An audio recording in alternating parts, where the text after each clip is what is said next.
So in the gathering room, wire for the fan and light. All your switches are going to be right over here. What you're going to get in this in this switch box is you're going to get the switches for a fan and a light, one for the switch receptacle, and then one for the foyer, three-way to go back down another foyer. The kitchen, going back to the kitchen, is it two-way switch? Correct. So it's a three-way switch. So this switch right here is going to operate this kitchen lights, and then you'll have another one on the other side of it as well. Okay. Yes, sir. Right here is your fireplace. It's a direct vent fireplace, so you see the vent run straight up and straight out. Again, we've got the T-ply for the insulation factor behind. That way you're not losing any kind of insulation factor, energy, more energy efficient, basically what it is. Of course, the gas line is running over, down, and inside the fireplace. I'll go over the operational part and everything when it's all settled. Final walk. It's a little bit more fun to do it than anyway. Right. This is the other pipe, just like the other one there, for your outside hose bib. That they need to make sure. They need to make sure they don't put a nail there. Correct. Because the thing will think this is a beam, the beam finder. Will think this is a beam. Well, now they're not supposed to. This is the switch right here for the fireplace, and I'll tell you a little handy trick.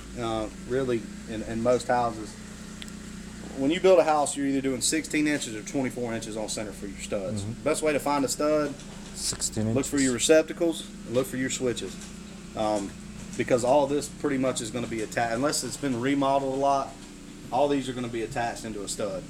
And the best way to do it is, once they trim this thing out, their sheetrock's hard to find, you can actually pull the plate off of this, and you can take a screwdriver and you can stick it right in the side there, and you'll feel if there's wood, or if you put it back and it disappears, you know, all right, the stud's here.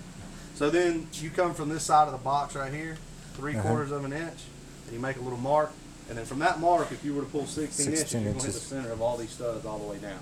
Right. There's another line there. This is the gas line, main gas line. It'd be pretty hard to puncture that. You'd really have to have some serious drill power to do that one.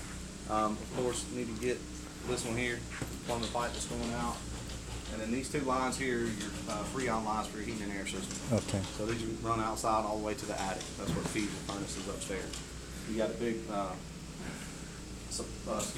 return. And then your supplies in here as well. Excuse me.